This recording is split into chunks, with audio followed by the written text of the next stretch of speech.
Shri Rahul Gandhi.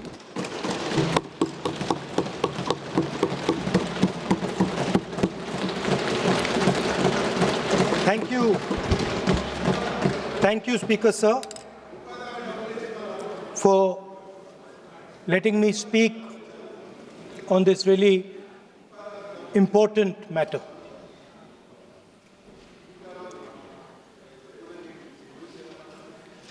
Speaker Sir, have you ever wondered why Mahatma Gandhi laid such emphasis on khadi? Why was it that he framed the entire Indian freedom struggle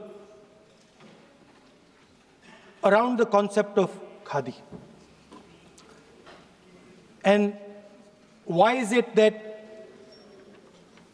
he only wore khadi? Because khadi is not just a cloth. Khadi is the expression of the people of India.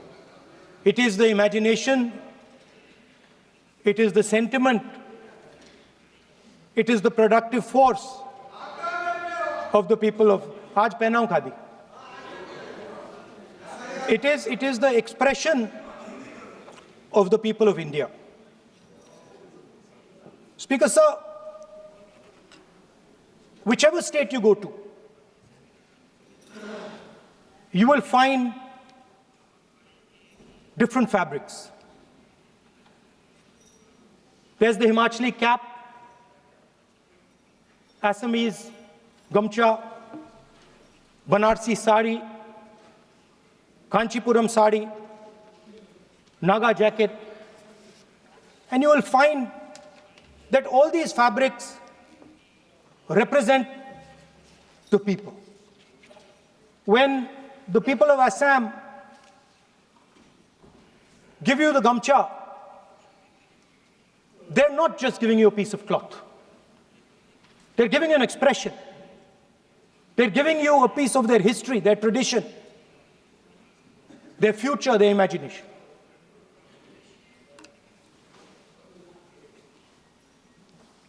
It's the same when the Nagas wear their jacket. When they come and see us, they make us wear the jacket because they want us to be embraced by the fabric. But Speaker Sir, these fabrics are beautiful. But if you look slightly deeper and you look closely at the fabric, you will find that each one of them has thousands of little threads embracing each other. A Kanchipuram sari might have a golden thread, but the golden thread means nothing without the green thread or the yellow thread near it. The other thing to notice about the sari or any other fabric is that all the threads are equal. No one thread is superior to another thread. They all come together. The threads cannot protect you. The threads cannot keep you warm. But when they come together as a fabric, they can keep you warm, they can protect you, they can express what you have in the heart. Speaker Sir, in the same way, our nation is also a fabric. It's a fabric made up of 1.4 billion people, and the fabric is woven together by the vote. Let me repeat it. It is a fabric of 1.5 billion people, and it is woven together by the vote. Everything that we see, in fact, this house where I'm standing today, the Lok Sabha, Rajya Sabha, Vidhan Sabhas across the country, panchayats across the country, none of them would exist if the vote did not exist. We talk with great pride about HAL, BHEL, ONGC, Tejas, Chandrayaan. We have a list of things we say. Not one of those would exist without the vote.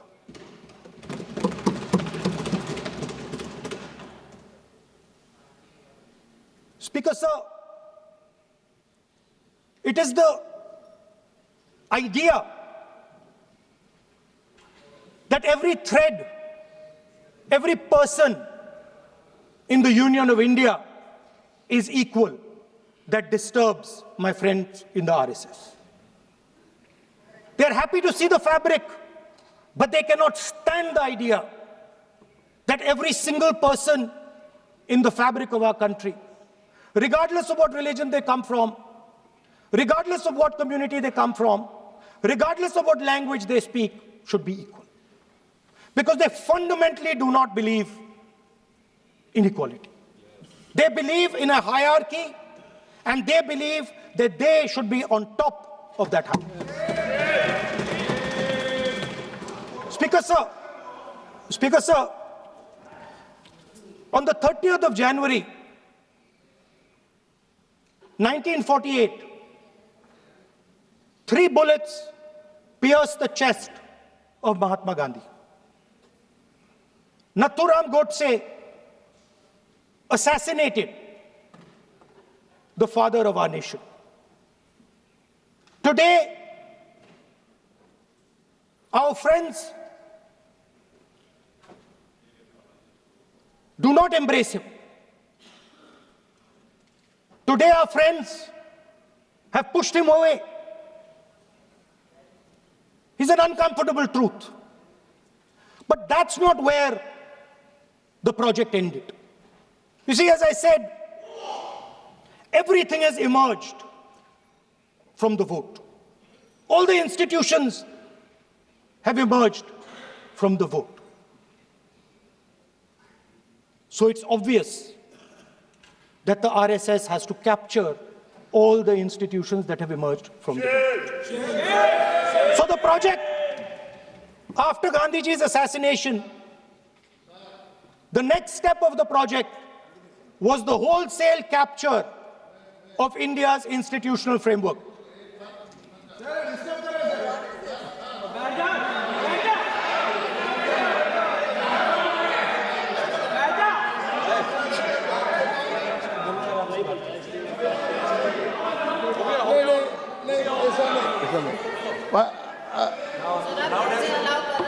So what is this, sir? Sir, अभी नहीं पढ़ना होगा।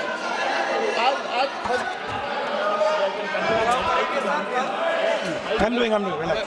मैं बुलाता हूँ। Please बैठिए।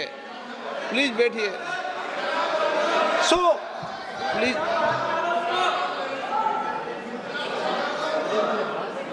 sir,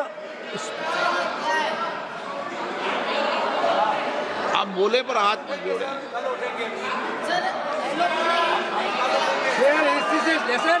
Sir, these are uncomfortable truths, but they have to be spoken.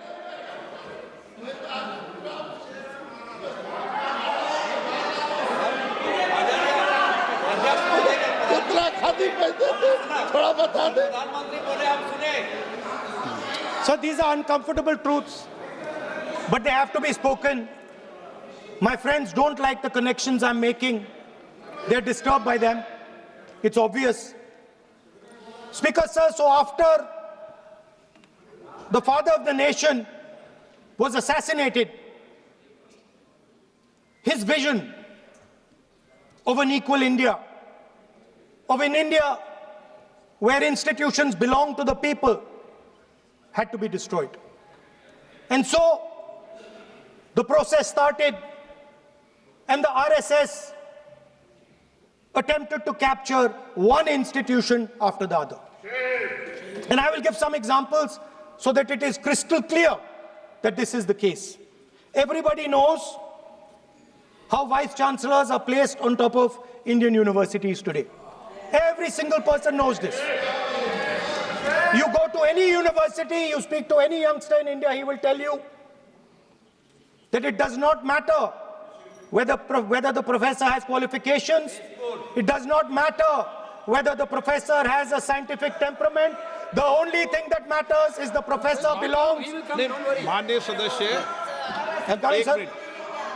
एक minute, माननीय सदस्य, चुनाव सुधारों पर चर्चा हो रही है। सर ये मैं उसी पे कर रहा हूँ सर।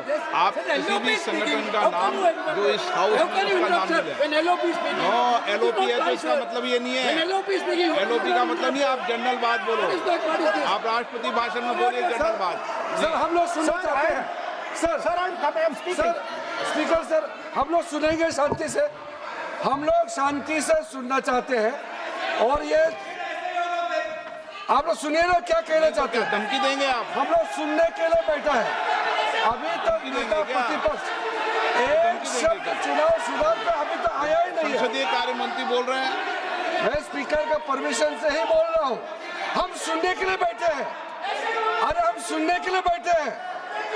नेता प्रतिपक्ष चुनाव सुधार के लिए जो सुझाव देंगे सुनने के लिए तो हम बैठे हैं, लेकिन चुनाव सुधार को नहीं बोलते हुए कहा जो इस सदन से कोई वास्ता नहीं, जो संगठन उसका कहानी किसी और का बोलना ये कोई उचित नहीं है। समय बहुमूल्य है, समय का मर्यादा भी है। सबका सब यहाँ सुनने के लिए बैठे हैं और ये समय बहुत कीमती है, इसलिए हर एक पल अच्छा शब्दों का कोई अच्छा ज्ञान दे, सुझाव दे, सुनने के लिए हम लोग बैठे हैं। मेरा एक सीमित अनुरोध है नेता प्रतिपक्ष से, आप विषय पर ही रहिए। हम लोग सब बैठे हैं, गृह मंत्री जी भी सुनने के लिए बैठे हैं, लेकिन आप विषय पर नहीं बोलेंगे तो जो विषय तय किया गया है उसका क्या मतलब है। अगर चुनाव सुधार पर ही नहीं बोलेंगे तो फिर इतना समय सबका क्यों बर्बाद करना चाहते हैं नेता प्रतिपक्ष। Should I leave? Then you speak. He wanted you. Should I leave? You speak then. You speak. What is it? You are parliamentary affairs minister. You are a parliamentary affairs minister. You are disturbing the lobby. How can it be? You are a parliamentary affairs minister. You are disturbing the Subject में नहीं आपका lobby. आपका lobby subject में नहीं है. ये विषय कर रही है. The discussion. One second. The discussion is about the vote and electoral. The discussion is about the vote. एक मिनट सर मुझे बोलने नहीं दीजिए। एक मिनट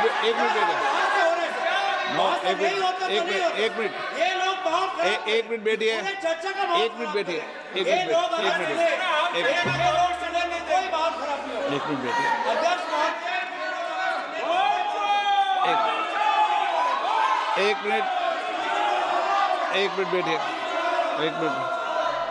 माननीय सदस्य मैं बैठे बैठे अनऑफिशियली बोल रहे हैं, उस विषय बोल रहे हैं। सदन की गरिमा को बनाए रखें, आसन को चुनौती देने का प्रयास मत करिए, ये ठीक नहीं है। Speaker sir, I want to make it very clear. Please. Speaker sir, I want to make it very clear. The discussion is about votes. The discussion is about the stealing of votes. The discussion is about the SIR, and I am framing my discussion about votes. Yes. And what is happening here is patently unfair. I am not being allowed to speak. I am being disturbed, and I put my protest here. I have done absolutely nothing wrong. I am talking about the subject. In order to capture the vote, you have to capture institutions. I am saying that institutions of India are captured, and I will come to the point, which is Election Commission is captured. So, the project of the RSS was to capture the institutional framework of the country, and I said how the education system has been captured. Vice Chancellor after Vice Chancellor after Vice Chancellor is placed not on merit, not on capability, not on scientific temper, but on the fact that he belongs to a particular organization. Second capture which helps in destroying democracy. The capture of the intelligence agencies. We have the Home Minister sitting here. The capture of the CBI, of the ED, of the Income Tax Department. And the systematic placement of bureaucrats who favor their ideology and attack the opposition and anybody who chooses to oppose the RSS. That is the second institutional capture. And the third there are many more. I can go on. And the third institutional capture. What is this?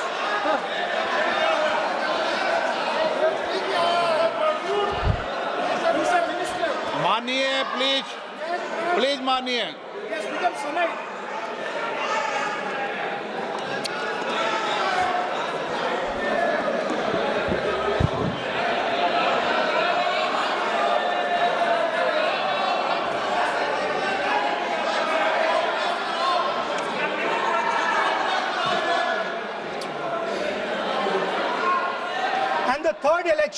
The third capture of the institution that directly controls the election system of our country, the Election Commission.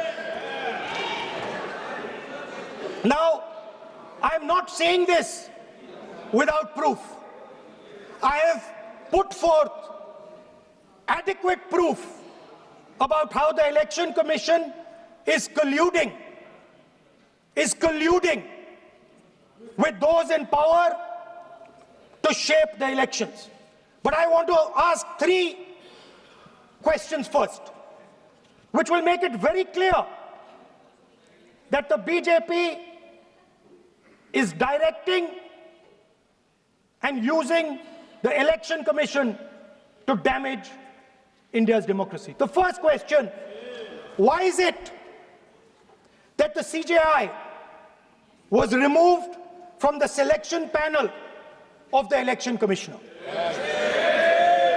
What motivation could there be to remove the CJI? Do we not believe in the CJI?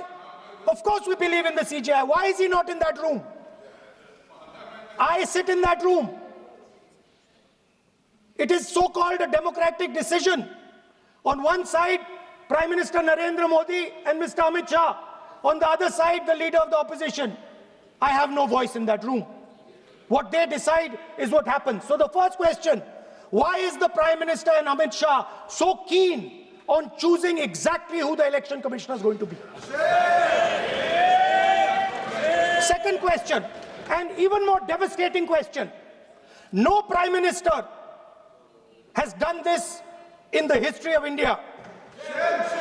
In December 2023, this government changed the law. They changed the law to make sure that no election commissioner could be punished for any action they take while they are election commissioner. Yes. Immunity. Why would the Prime Minister and Home Minister give this gift of immunity to the election commissioner? Why would they need to give this tremendous gift that no Prime Minister has given ever before to the election commissioner? Yes. Mr. Shah is looking into the ceiling. Maybe he will answer this question when he speaks. And finally, why was the law with regards to CCTVs and the data that they contain changed? Why was a law put in place that allows the Election Commission to destroy CCTV footage 45 days after the election? What is the need? The answer given is it is a question of data. It is not a question of data. It is a question of stealing the election. Yes. Now, what is the result of this institutional capture? What is the result of controlling the Chief Election Commissioner and the Election Commission? First of all, we have a set of election campaigns that are tailored for the Prime Minister. 3-month, 4-month, 5-month long campaigns are taking place so that the Prime Minister's schedule can be fitted in to the program. Second, we have a Brazilian woman who appears 22 times on the voter list of Haryana. Please. No. 22 times this lady appears. एक minute please एक minute. आप नेता प्रतिपक्ष है, मैं इस तरीके से सदन की कार्रवाई नहीं चलने दूंगा। ये सदन है, सदन की गरिमा को बनाए रखें। आप सदन की गरिमा से बोलेंगे तो ठीक नहीं, जैसे सदन नहीं चलेगा। नो, गलत तरीका है आपका, नहीं होगा। आप ले रहिए, नहीं, माननीय प्रतिपक्ष के नेता, आप पहले अपने सदस्यों को समझाइए। नहीं चलेगा, नहीं, ठीक नहीं है। नो, नहीं, बिल्कुल नहीं चलेगा। अगर आप sir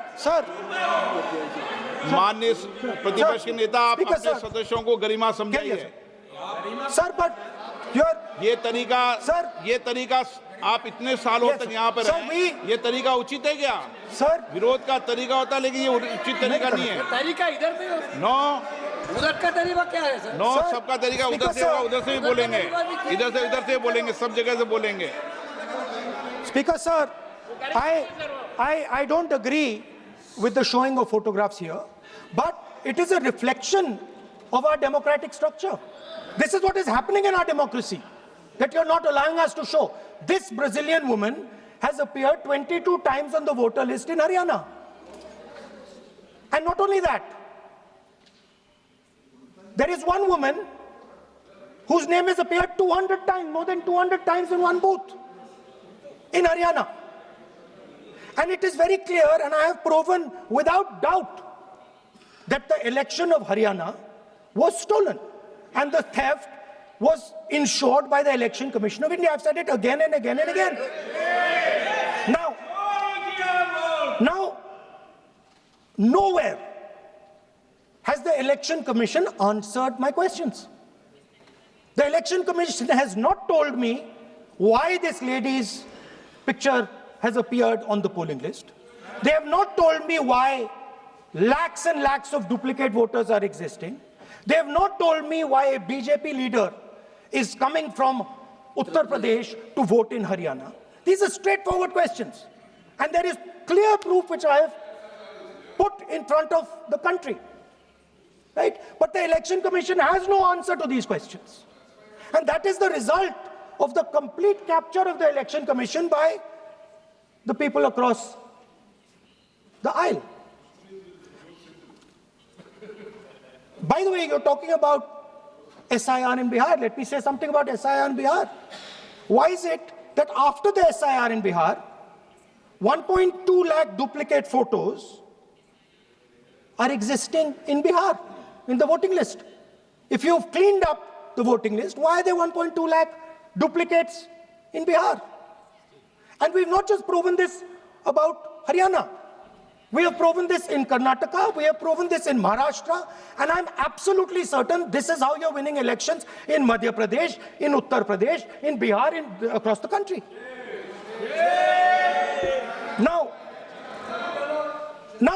so what I'm putting on the table is, it is very clear that you've captured the institution.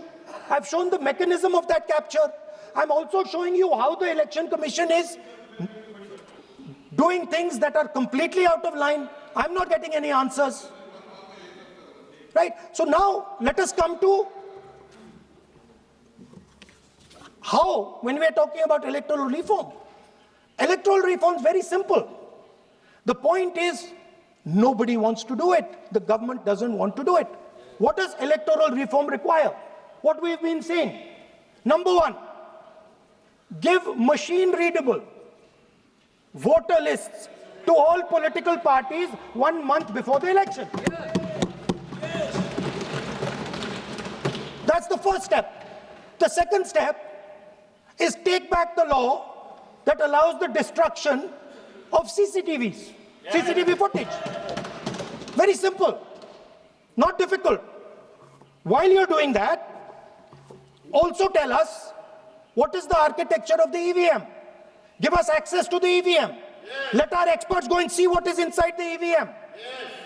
Till today, we have not had access to the EVM. We are not shown the architecture of the EVM. We're not physically allowed to go and see an EVM. Give us the architecture. Give us access to the EVM. And finally, please change the law that allows the election commissioner to get away with whatever he wants to do. That's all the electoral reforms you need. And I want to assure the election commissioner that they might be under the impression that this law lets them get away with it. Let me remind them, don't worry, we are going to change the law, and we are going to change it retroactively, and we are going to come and find you. Right? So this is the situation that the country is faced with. You know, everybody says to us, India is the biggest democracy. Actually, I was thinking today, we're not just the biggest democracy, we're the greatest democracy. And I'm not saying it just like that. I'm saying it, America calls itself the oldest democracy. But the democracy that weaves together the largest number of people, the largest diversity of people, the largest number of languages, the largest number of states is this. And so our most powerful asset, the thing that stitches together the entire concept of modern India, stitches together the fabric of modern India, brings people together, allows them to build this great nation, is being attacked by these people. They're destroying it. You know they're destroying it, I know they're destroying it, and they know they're destroying it. And I'd like to conclude by saying that the biggest anti-national act you can do is vote chori. There is no bigger anti-national act that you can do than vote chori. Because when you destroy the vote, you destroy the fabric of this country. You destroy modern India, you destroy the idea of India. So I'd like to conclude by saying vote chori is an anti-national act, and those across the aisle are doing an anti-national act. Thank you.